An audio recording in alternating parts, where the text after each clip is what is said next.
사순절 첫 번째 주일입니다.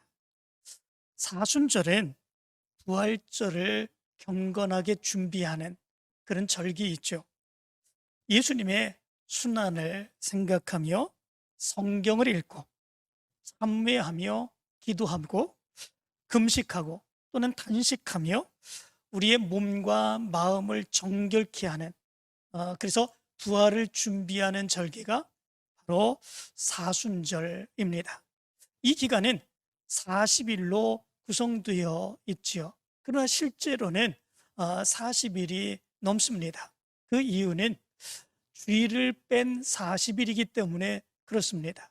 주일은 예수님께서 부활하신 날입니다. 그렇기에 주일은 빼고 40일 동안의 기간을 사순절 기간으로 삼고 우리가 믿음 안에서 정결하게 예수 그리스도의 부활을 준비하지요. 이 절기를 사순절이라 이렇게 이야기합니다. 이 사순절 기간에 여러분들의 믿음을 정결케 하며 그리고 보다 더 예수님이 보시기에 아름다운 믿음의 모습으로 승리하기를 간절히 축원합니다. 특별히 이제 코로나 시대가 거의 끝나가고 있습니다. 이제 그동안에 우리가 위축되었고 그리고 제대로 사역을 감당하지 못하고 제대로 예배에 참여하지 못하고 사역 감당하지 못했던 그 모습에서 다시 일어나야 될 그런 때인 줄 믿습니다.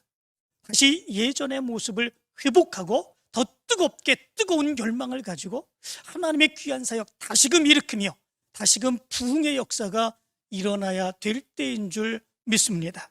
이제 이 기간 동안에 이런 엄청난 역사가 여러분들을 통해서 드러나게 되길 간절히 축원합니다.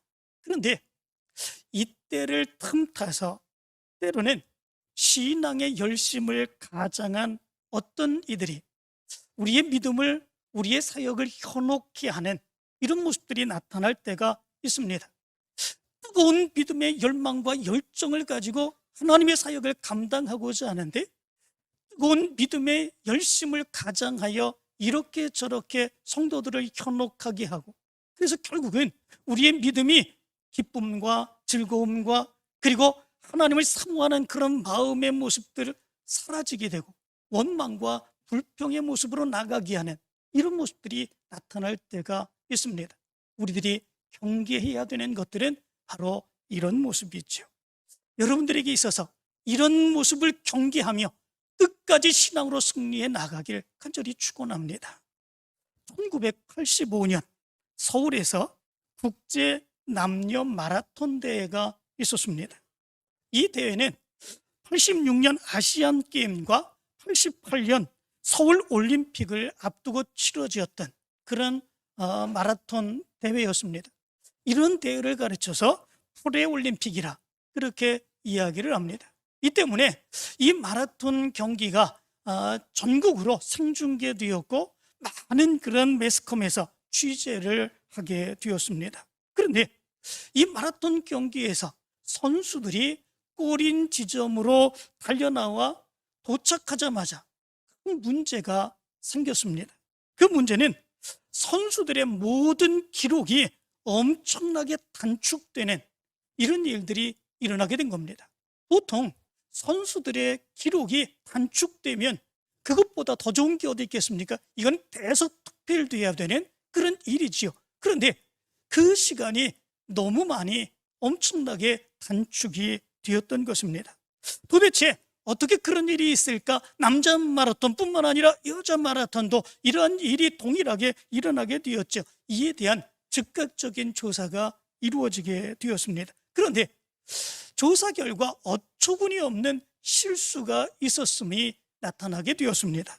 그것은 선수들이 거의 마지막 부분에 다다랐을 때에 경찰차가 맨 앞쪽에서 선수들을 안내하는데 이 경찰차가 원래의 코스대로 선수들을 안내한 것이 아니라 다른 코스로, 다른 길로 이 선수들을 안내하는 그런 모습들이 있게 되었던 것입니다.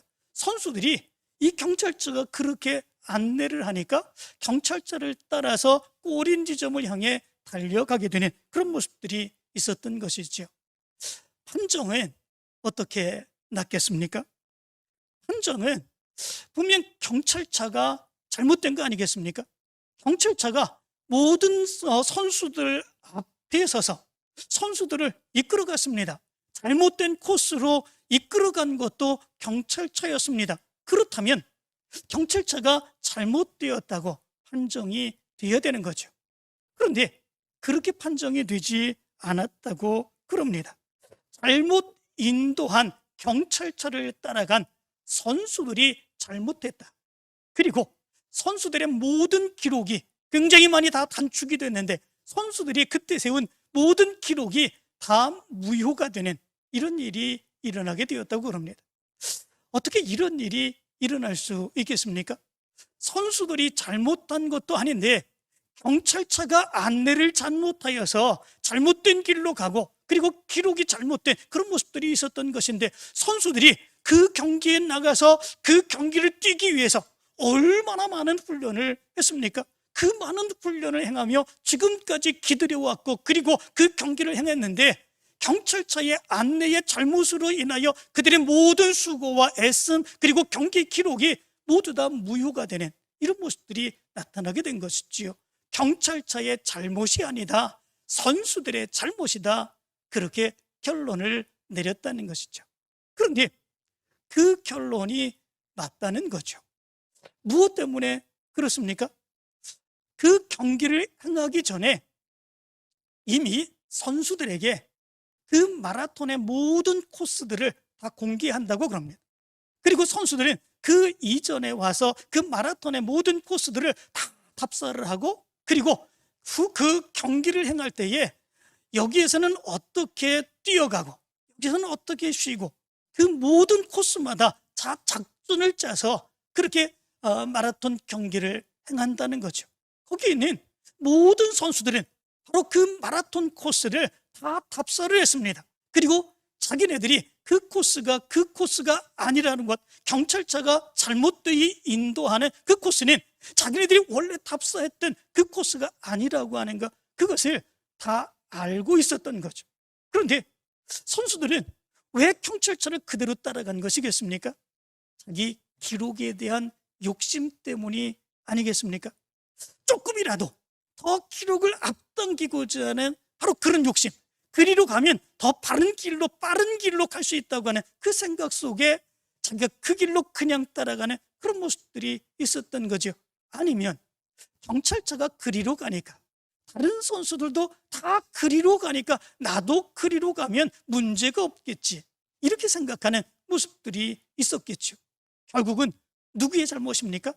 경찰차가 잘못 인도했다고 할지라도 자기가 아는 길, 정확한 그 길로 가면 문제가 없는 그런 모습들이 있었을 텐데 뻔히 알면서도 그 길로 가지 아니한 선수들에게 문제가 있었던 거죠. 그리고 그 결과 그들의 세운 모든 기록 그리고 수고와 애쓴 그 모든 것들이 다 무효가 되는 이런 모습들이 있게 되었던 거죠. 그런데 이 모습은 우리의 신앙생활하는 신앙의 모습과도 아주 비슷한 모습이 있는 것을 보게 됩니다. 그래서 성경 말씀 가운데 보면 우리의 믿음의 삶의 모습을 달리기 하는 것, 경주하는 것에 비유하고 있는 것을 보게 됩니다. 사도 바울은 로마서 9장 16절에서 이렇게 말씀합니다. 다름박질하는 자, 이렇게 우리의 신앙의 모습을 비유하고 있습니다. 고린도전서 9장 24절은 다름질하는 자들, 히브리서 12장 1절은 경주라고 우리의 믿음의 모습을 표현해 주고 있습니다. 오늘 5장 7절의 말씀 가운데도 보면 너희가 다름질을 잘 하더니, 사도 바울이 갈라디아 교회의 성도들에게 이렇게 말합니다. 너희가 다름질을 잘하더니, 육성 경기 달리기 하는 것처럼 그렇게 처음부터 열심히 다름질을 잘 해왔다라고 하는 거죠. 신앙생활을 지금까지 너희들이 이렇게 잘 해왔었는데 라고 하는 말이 바로 여기에서 이야기하는 이야기지요. 이 달리기의 비유는 정말 우리가 신앙생활하는 그 신앙을 아주 적절하게 잘 표현해주고 있는, 비유해주고 있는 것이다, 이렇게 볼 수가 있습니다. 우리는 하나님의 나라를 향하여 끊임없이 달려가는 믿음의 달리기를 하고 있기 때문에 그렇습니다. 예수 그리스도를 영접한 이후부터 우리는 끊임없이 믿음으로 달려갑니다. 하나님의 나라를 향해서 달려갑니다. 하나님께서 상급 주실 것을 믿으며 믿음의 면류관을 향하여 달려갑니다. 달리기를 하다가 중단하면 안 됩니다. 뿐만 아니라 달리기를 하다가 옆길로 새서 다른 길로 가면 안 됩니다. 그 모든 것은 다 무효가 되는 그런 모습들이 있게 되지요. 우리 믿음의 사람들도 마찬가지입니다. 달려가다가 중단해서 안 됩니다. 옆으로 다른 길로 빠져나가도 안 됩니다. 가던 길을 그대로 가야 됩니다. 정해진 그 길로 달려나갈 수 있는 그런 모습들이 있어야 됩니다. 그래야 정확한 믿음의 꼬린 지점, 바로 하나님이 기다리고 계시고, 그리고 그 앞에서 우리가 하나님이 우리를 위해서 준비해 주신 생명의 면류관을 얻을 수 있게 되는 것입니다. 아주 적절한 비유가 달리기의 비유인 것을 보게 됩니다. 여러분들도 신앙의 달리기에서 끝까지 포기하지 않고 다른 길로 가지 아니하고 그 길로 그대로 달려가서 하나님으로부터 생명의 면류관을 얻는 여러분들이 되시기를 간절히 축원합니다. 그런데 우리의 신앙의 삶에서 우리가 신앙의 달리기를 행하는 그런 모습들이 있는데, 마라톤 경기에서 경찰차가 선수들을 원래의 코스가 아니라 다른 코스로 인도하는 것처럼 우리 신앙의 삶에도 바로 그런 사람들이 있는 것을 보게 됩니다. 우리의 신앙이 정말 믿음 안에서 온전하게 바른 길로 달려가는 그런 모습들이 있는데, 그것이 아니라 자기의 생각으로, 자기의 의도로, 자기의 목적으로 다른 사람들을 현혹하여서 그 원래의 길이 아닌 다른 길로 이끌어가는, 그렇게 현혹하는 그런 사람들이 있다라고 하는 거죠. 그 길로 가게 되면 다른 길이 아닙니다. 지금까지 신앙생활에 왔던 그 모습이 정말로 기쁨으로, 은혜로, 정말 많은 핍박 가운데, 어려움 가운데, 그럼에도 불구하고 내 신앙을 지키며 믿음으로 달려가는 그런 모습들이 있었는데, 그런 데에 현혹되어서 다른 길로 가게 되면 그 기쁨은 사라지게 됩니다. 그 평안은 사라지게 됩니다. 그 모습 안에서 원망과 불편과 좌절과 이런 모습들이 나타나게 되는 그런 모습들이 있게 되죠. 그것이 신앙생활하는 것일까? 아닙니다. 그 모습 안에서 정말 기쁨과 즐거움으로 기쁨의 열망을 가지고 그 사역을 감당해야 되는데, 그때로부터는 잘못되이 인도하는 그 사람들로 인하여 내 신앙에는 기쁨이 사라지게 되고 즐거움이 사라지게 되고, 그리고 사역의 즐거움, 기쁨이 사라지게 되고 아픔과 괴로움과 고통의 모습이 나타나는, 다른 사람과 분란을 일으키게 되는 이런 모습만이 나타나게 되는 그런 모습들이 있습니다. 그런데도 이상하게 잘못되이 인도하는 그 사람을 따라 행하는 경우들이 얼마나 많이 있는지 모릅니다. 때로는 몰라서 거기에 같이 동참합니다. 때로는 자기의 생각, 자기의 목적을 이루기 위해서, 인정받기 위해서 인정으로 인하여 충동으로 또는 현란한 말솜씨에 현혹이 되어서 그 길을 따라가는 그런 사람들도 있습니다. 정말 안타까운 그런 모습들이 있죠. 그러면 이런 사람들에 대한 성경의 결론은 무엇이겠습니까? 잘못 인도한 그 사람에게 반드시 책임을 물으시는 그 모습이 있음을 성경은 얘기해 주고 있습니다. 왜냐하면 잘못된 줄 알면서도 불구하고 자기의 욕심과 자기의 명예와 자기의 이익과 자기를 드러내고자 하는 모습 때문에 그들을 잘못되이 이끌어 갔기 때문에 그렇습니다. 그래서 5장 10절의 말씀은 이렇게 말합니다. 너희를 요동하게 하는 자는 누구든지 심판을 받으리라, 이렇게 말씀해 주고 있습니다. 그리고 12절의 말씀 가운데 보면 이렇게 말합니다. 너희를 어지럽게 하는 자들은 스스로 베어버리기를 원하노라, 이렇게 말합니다. 쉬운 성경은 이것을 이렇게 번역을 합니다. 여러분은 어지럽히는 사람들은 차라리 스스로 고자가 되어버리는 것이 좋겠습니다, 이렇게 번역을 했습니다.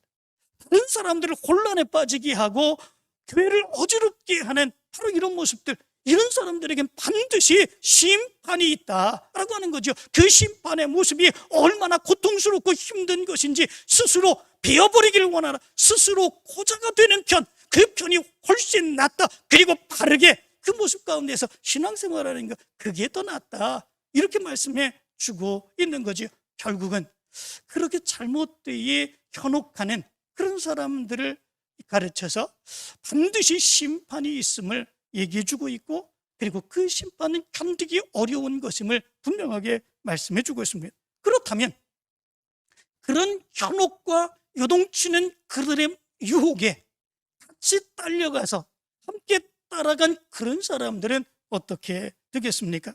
우리는 몰라서 그랬습니다. 우리는 알지 못해서 그랬습니다. 저 사람이 꼬여서, 저 사람 말이 우리를 설득해서 어쩔 수 없이 그렇게 따라서 그렇게 했습니다. 우리는 잘못이 없습니다 얘기하면 그것이 예수님 앞에서 예수님이 인정해 주시겠습니까? 너희들이 몰라서 그렇으니까, 너희들이 설득당해서 그랬으니까 인정해 주지 얘기할 수 있겠습니까? 그렇지 않습니다. 결국은 그렇게 그들의 잘못된 인도함에 같이 따라간 그런 사람들도 같이 심판을 받을 수밖에 없는 그런 모습들이 있게 된다라고 하는 거지요. 무엇 때문에 그렇습니까?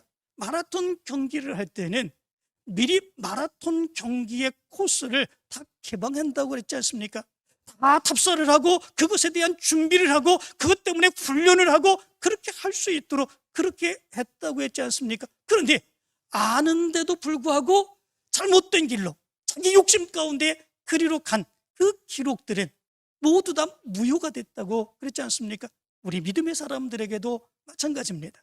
우리 믿음의 사람들이 바른 믿음의 삶을 살아갈 수 있도록 하나님께서는 우리에게 말씀을 주셨습니다. 말씀을 전하는 자들을 통해서 말씀의 훈련을 받게 하였습니다. 그 말씀을 듣고 그 말씀을 배운 모든 사람들은 잘못된 그런 인도함으로 행하는 그런 사람들을 얼마든지 분별할 수 있습니다. 얼마든지 미리 알 수도 있습니다. 그런데도 불구하고 자기의 생각, 자기의 유혹, 그리고 자기의 인정, 어쩔 수 없이 깨닫지 못하여 따라가는 이런 모습들이 있게 된다면 결국은 그 책임은 누가 져야 되는 것입니까? 가르쳐 주었음에도 불구하고 훈련 받을 수 있도록 그렇게 했음에도 불구하고 그 길로 따라가는 그런 모습이 있다면 그 책임은 결국 자기가 질 수밖에 없는 거지요. 결국은 따라간 자들도 함께 심판을 받을 수밖에 없는 거다라고 하는 거죠. 그래서 오늘 성경 말씀 가운데 보면 사도 바울은 갈라디아 교회의 그런 성도들에 대해서 책망하고 있는 것을 보게 됩니다. 갈라디아 교회 성도들이 처음에 사도 바울이 말씀을 증거할 때에 그들이 얼마나 순수하게 말씀을 듣고 배우고 그리고 사도 바울과 더불어서 믿음의 큰 사역을 감당했었는지 모릅니다.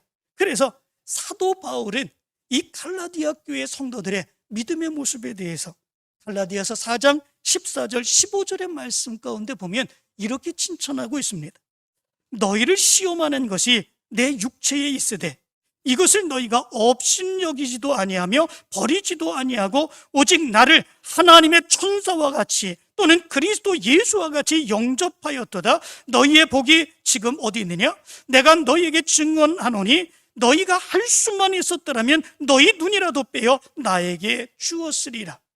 사도 바울은 이 갈라디아 교회의 순전한 믿음의 삶의 모습에 대해서 이렇게 칭찬하고 있습니다. 사도 바울이 그들에게 말씀을 전해 주었을 때 사도 바울에게는 큰 문제가 있었습니다. 육체에 가시가 있었죠. 온전하게 이제 사역을 감당하지 못했던 그 안타까움의 모습이 있었습니다. 그럼에도 불구하고 그들에게 복음을 증거했을 때 그 복음을 받아들이고 그 복음을 전해준 구원의 은혜를 체험하게 한 사도 바울을 마치 천사처럼, 마치 예수 그리스도처럼, 마치 정말 자기의 눈 모든 것까지도 다 빼어서 사도 바울에게 주어도 아깝지 않을 정도로 그렇게 믿음의 순전한 모습, 열정을 가지고 그 사역을 감당하는 그런 모습들이 있었다는 것이지요. 그런데 이러한 순전한 신앙을 가졌던 갈라디아 교회 성도들, 기쁨과 은혜의 감격을 가지고 신앙의 삶을 살아갔던 갈라디아 교회 성도들, 그들의 믿음을 혼란케 하는 그런 사람들이 나타나게 되었던 것이죠. 잘못된 길로 그들을 인도한 그런 사람들이 있었던 것입니다. 그들은 잘못된 교리를 전했습니다. 잘못된 이야기를 했습니다. 잘못되게 성도들을 유혹했습니다. 사도 바울이 가르친 대로 하나님의 말씀, 구원의 말씀을 바르게 가르친 것이 아니라 그들의 생각대로 그들을 따르게 하려고 율법을 전하고 율법대로 행해야 된다고 주장하는 이런 모습들이 있었습니다. 그들이 잘못된 것으로 이 성도들을 유혹한 이유, 그것은 무엇이겠습니까? 우리들이 신앙생활하는데 편하게 해야 되는 거 아니냐? 우리들이 신앙생활하는데 핍박받으며 신앙생활에서는 되겠느냐? 그런데 사도 바울이 가르치는 대로 신앙생활하면 우리가 많은 핍박을 받고 어려움을 당하는 그런 모습들이 있을 수 없다. 그럴 수밖에 없다. 그렇지만 우리가 이야기하는 대로 행하면 핍박도 받지 않냐고 편안하게 신앙생활할 수 있다. 이렇게 주장을 하게 되었던 거죠. 편안한 신앙의 삶, 이것보다도 성도들을 크게 유혹할 수 있는 그런 것들이 없지요. 누구나 다 편안하게 신앙생활하기를 원합니다. 하나님의 큰 복을 받으며 그리고 다른 사람들에게 하나님의 축복받은 그 삶을 자랑하며 살아가기를 간절히 원합니다. 누구나 다 아프고 괴롭고 힘들게 신앙생활하기를 원하는 사람이 없습니다. 그런데 바로 이 거짓되이 갈라디아 교회 성도들을 유혹한 그런 사람들은 편안하게 신앙생활하자 주장했던 것이죠. 그 당시에 로마에서는 로마가 정복하는 각 지역의 나라들, 그 나라들에서 공인을 해주는 그런 종교들이 있었습니다. 그 로마에서 공인한 종교를 믿는 사람들은 관대하게 많은 지원을 해주고 그리고 자유롭게 믿을 수 있도록 그렇게 했습니다. 그러나 로마에서 인정하지 않고 공인하지 않은 종교를 믿는 사람들은 아주 가혹하게 핍박을 하는 그런 모습들이 있었죠. 그 중에 유대교는 로마에 공인받은 종교였습니다. 그러나 예수 그리스도를 믿는 기독교는 로마에 공인받지 못한 그런 종교였습니다. 그렇기에 많은 어려움이 있었던 거죠. 사도 바울이 복음을 증거할 때에 얼마나 많은 핍박을 받는 그런 모습들이 있었겠습니까? 그러나 그럼에도 불구하고 그것이 진리이기에, 그것이 우리를 구원하는 말씀이기에 사도 바울은 그 핍박도 불구하고 그 말씀을 증거하는 그런 모습들이 있었던 거죠. 그런데 거기에서 잘못된 길로 갈라디아 교인들을 현혹하는 사람들은 바로 그것을 생각하지 않았습니다. 그냥 우리가 신앙생활하는데 편하게 해야 되는 거 아니겠느냐? 우리의 마음도 편하고 우리의 육체도 편하고 핍박받지 않는 그 모습으로 우리가 편안하게 신앙생활을 해야 될 것이 아니냐? 그렇다면 우리가 이제 공인받는 그 종교대로 유대교로 돌아가 율법도 믿고 할례도 하고 절기도 지키고 유대교인으로 우리가 이렇게 신앙생활하면 아무런 문제도 없는데, 이렇게 주장하며 성도들을 유혹하는 그런 모습들이 있었던 거죠. 그렇게 하면 문제가 생기는 것이 있죠. 그 모습은 무엇입니까? 성도들이 다시금 옛날로 돌아가는 것입니다. 다시금 유대교로 돌아가고 다시금 옛날의 모습으로 돌아가게 되는 그런 모습들이 있게 되는 거죠. 그렇게 되면 하나님의 목적은 거기서 사라지게 되는 그런 모습들이 있게 되는 거죠. 율법을 통해서 하나님께서는 메시아를 보내주시겠다고 약속을 해주셨고 예수 그리스도를 보내주시며 십자가를 지게 하시면서까지 우리를 구원해 주시고자 하셨습니다. 예수 그리스도를 통해서, 예수 그리스도를 믿는 그 믿음을 통해서 하나님께서는 온 세상을 구원하기를 원하셨던 거죠. 그런데 다시금 그렇게 예수 그리스도를 믿었던 그런 성도들이 옛날로 돌아가는 거죠. 유대교로 돌아가는 거죠. 하나님의 계획은 거기서 사라지게 되는 이런 모습들이 나타나게 되는 것이지요.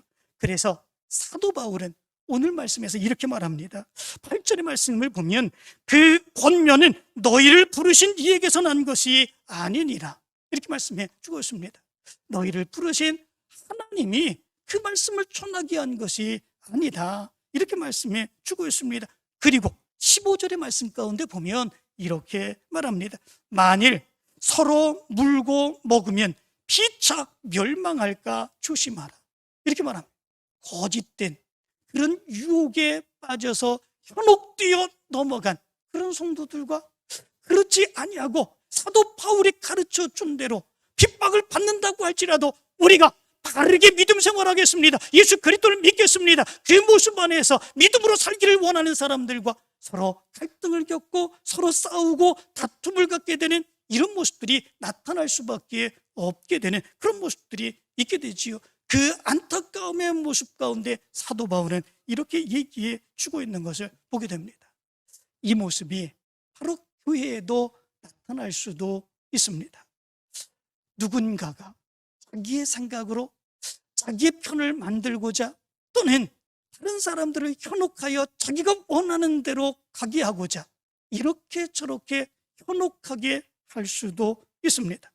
그 모습 가운데서 따르게 되면 기쁨으로 신앙생활하고 그리고 즐거움으로 신앙생활했던, 아무리 힘들고 어렵다고 할지라도 전적인 열망과 열심으로 신앙생활했던 그 신앙의 열망, 기쁨은 사라지게 되고 이제는 원망이 나타나게 됩니다. 불평이 나타나게 됩니다. 이것이 아니구나, 또 왜 이렇게 안 하지, 저렇게 왜 안 하지 생각하는 그 모습 안에서 온 교회는 그런 것으로 인하여 불평과 원망이 쌓이게 되고 서로가 서로를 위해서 멸시하고 조롱하며 다투고 싸우게 되는 멸망하는 모습이 나타나게 될 수밖에 없음을 얘기해 주고 있습니다. 그것은 우리가 물리쳐야 되는 거죠. 뜨거운 특별히 이렇게 믿음으로 사역을 감당해야 되는, 이제는 예전의 신앙의 모습을 회복하고 예전의 교회의 모습을 회복하고 더 크게 하나님의 뜻을 이루어야 되겠다. 이제는 코로나의 모든 그런 시대도 가고 다시금 일어나야 되는 시대이다. 뜨거운 믿음의 열망을 가지고 일어나야 되는 이때에 서로 원망하게 하고 불평하게 하고 다투게 하는 이런 모습들이 나타나게 되면 한번 그것을 받아들이게 되고 용인하게 되는 이런 모습들이 있으면 우리의 모습에 걷잡을 수 없는 이런 모습들이 나타나게 되는 거지. 결국은 그 책임은 누가 지는 것입니까? 그것을 받아들이고 아무런 생각 없이 동조하게 된 그런 내가 그 책임을 져야 되는 거죠. 미국에서 이런 일이 일어났다고 그럽니다. 어떤 기차를 타고 가는 여인이 있었습니다. 그 여인은 아기를 안고 기차를 탔습니다. 자기 고향으로 가는데 그 기차가 생소해서 어디서 내려야 되는지 잘 알지 못하는 그런 모습들이 있었습니다. 불안하고 두려운 가운데 다른 곳에서 잘못 내리면 어떻게 할까 두려워서 자리에 앉지도 못하고 서서 서성거리고 있습니다. 그 모습을 보면서 어떤 신사가 이렇게 얘기를 해주었지요. 걱정하지 마세요. 내가 그 길을 다 알고 있습니다. 그 정류장에 오면 제가 알려드릴 테니까 아기를 안고 편안하게 쉬고 계세요. 제가 알려드리겠습니다. 그렇게 얘기를 했습니다. 그리고 이제 그 여자는 편한 마음으로 너무나도 감사하다고 고맙다고 그 신사에게 얘기하고 자리에 앉아서 편안하게 가게 되었습니다. 그리고 그 정류장에 도착했을 때 신사는 이 여인에게 얘기해 주었지요. 여기가 당신이 내릴 곳입니다. 얘기해 주었습니다. 그 여인은 몇 번이나 감사하다고 그 신사에게 이야기하고 아기를 안고 거기에서 내렸습니다. 그런데 그 다음 역에 도착했을 때 이 신사는 깜짝 놀라게 되었습니다. 왜냐하면 그 여인이 내려야 될 정류장이 그 정류장이 아니라 지금 여기 이 정류장이었다고 하는 사실을 그때서야 발견하게 되었던 것이죠. 이 신사는 이 기차가 중간에 오다가 무슨 일이 있어서 잠시 중간에 선 것이 있었는데 그것까지 이제 정류장을 센 것이지요. 그리고 그 여인에게 한 정거장 먼저 내리라고 얘기해 주었던 것입니다. 그 여인이 어떻게 되었겠습니까? 그 여인은 그 정류장에 내려서 자기가 내려야 될 고향 정류장이 아니라고 하는 사실을 깨닫게 되었고 그 모습 안에서 눈보라가 치는 그때에 자기의 고향 길로 가기 위해서 그 철도길로 아기를 안고 그리고 가다가 그 철도길에서 쓰러져 아기와 함께 죽게 되는 그런 모습들이 있게 되었다고 그럽니다. 정말로 안타까운 그런 모습이죠. 이 여인은 아무런 잘못이 없습니다. 내리라고 해서 내렸을 뿐입니다. 그런데 그 정류장이 자기가 내려야 할 정류장이 아니었습니다. 정말 안타까운 그 모습이지요. 그리고 아기와 함께 죽을 수밖에 없는 이런 모습들이 있게 되었던 거죠. 우리의 신앙의 모습도 마찬가지입니다. 우리가 정말 나는 아무런 잘못이 없습니다. 하라고 했는데 한 것뿐입니다. 이렇게 얘기한다고 해서 그 책임이 나로부터 멀어지는 거 결코 아니다 라고 하는 거죠. 우리가 분별해야 됩니다. 우리가 그 현혹하는 것에 대해서 분별하고 물리칠 수 있어야 됩니다. 그렇지 아니하면 그 책임은 내가 질 수밖에 없고 내가 심판받을 수밖에 없는 그런 모습들이 있게 된다라고 하는 거죠. 그러면 그것을 어떻게 분별합니까? 그 사람들이 얼마나 말을 잘하는데요, 그 사람이 말하는 거에 대해서 나는 도저히 따라잡을 수가 없습니다, 이길 수가 없습니다 얘기하는 경우가 있습니다. 그런데 분명하게 우리가 알 수 있는 것이 있습니다. 그것은 뭐냐면 잘못되게 인도하는 그런 사람들은 그 사람들에게 기쁨을 주지 않습니다. 그 사람들에게 즐거움을 주지 않습니다. 그 사람들에게 신앙의 바른 길로 인도하지 않습니다. 그래서 오늘 성경 말씀 가운데 보면 이렇게 말합니다. 10절의 말씀은 나는 너희가 아무 다른 마음을 품지 아니할 줄을 주 안에서 확신하노니 그러나 너희를 요동하게 하는 자는 누구든지 심판을 받으리라. 이렇게 말씀해 주고 있습니다. 너희를 요동하게 하는 자는 심판을 받으리라. 다른 사람들을 잘못되게 이끌어가는 그런 사람들이 어떻게 행한다는 것입니까? 요동하게 한다 이렇게 말합니다. 이 요동하게 한다라고 하는 말은 혼란스럽게 한다라고 하는 것입니다. 우리가 신앙생활 하게 되면 말씀을 가르치는 참으로 우리를 인도하는 그런 믿음의 사람들은 우리의 믿음을 혼란스럽게 하지 않습니다. 우리의 믿음을 잘못되게 하지 않습니다. 불안하게 하지 않습니다. 오히려 그런 모습이 있으면 권면합니다, 용기 줍니다, 함께합니다, 도와줍니다. 그렇지만 이렇게 혼란 가운데 빠뜨리는 그런 사람들은 우리의 좋은 믿음의 모습까지도 혼란스럽게 만들고 그 모습 안에서 우리를 불안하게 만듭니다. 우리를 혼란스럽게 만듭니다. 이렇게 해서는 되는가? 라고 얘기합니다. 그러면서 그 모습 안에서 자기의 마음과 신앙 안에 평안과 기쁨이 없게 되는 이런 모습들이 되게 된다라고 하는 거죠. 분명하게 분별할 수 있는 그런 모습들이 있게 되는 거죠. 그렇기에 우리는 이 모습 안에서 분명하게 정말 내 신앙을 혼란스럽게 행하는 자인가, 아니면 내가 바른 믿음으로 바르게 걸어가게 하는 그런 자인가 라고 하는 것을 분별하게 된다면 그것은 우리가 분명하게 내 믿음 잃지 않고 믿음으로 달려갈 수 있게 된다라고 하는 것입니다. 사랑하는 성도 여러분, 우리 주위에 보면 이렇게 우리를 잘못 이끌어가고자 하는 그런 많은 세력들이 있습니다. 특별히 코로나 바이러스 시대에 많은 이단들이 그렇게 행했지 않았습니까? 우리는 그것에 대해서 많은 훈련을 받았습니다. 그렇기에 그들을 분별하는 거 어렵지 않습니다. 그런데 문제가 있습니다. 그것은 뭐냐면 믿음의 사람들 안에서 교회와 성도들을 혼란케 하는 그런 사람들이 있을 때 그것이 문제입니다. 내가 잘 아는 사람입니다. 내가 인정하는 사람입니다. 그렇기에 그가 말하는 것, 그런 것들을 거부하기 어렵습니다. 설득당할 수밖에 없는 그런 모습들이 있습니다. 내 신앙이 잘못되어 가는데도 불구하고 그것을 그대로 용인하며 함께 따라갈 수밖에 없는 이런 모습들이 있습니다. 이것이 문제입니다. 그렇게 될 때 교회는 문제가 되고 성도들의 신앙은 무너지게 되는 이런 모습들이 있게 되는 거죠.